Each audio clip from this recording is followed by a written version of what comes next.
NIH joined with government agencies and advocacy organizations to recognize Rare Disease Day, an annual observance that is gaining strength worldwide.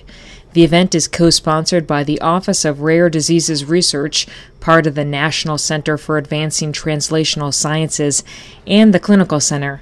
It focuses on bringing together scientists and other key stakeholders to discuss cutting-edge research, new technologies, and treatments for some of the most uncommon conditions.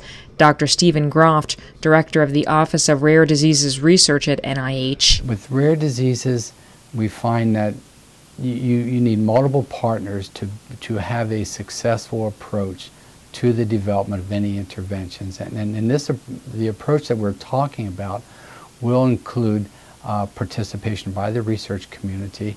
It will include naturally the patients or the patient advocacy groups, the NIH researchers in the intramural program and the extramural research program, as well as the regulatory scientists at the Food and Drug Administration.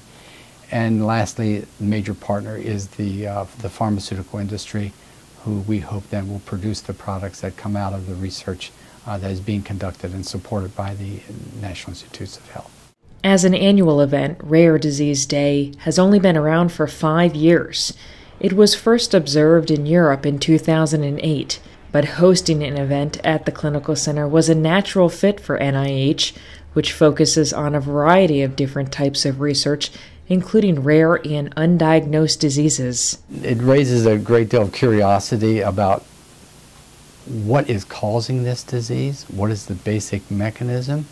I think many times too, the physicians and the scientists who are involved in rare diseases come upon a question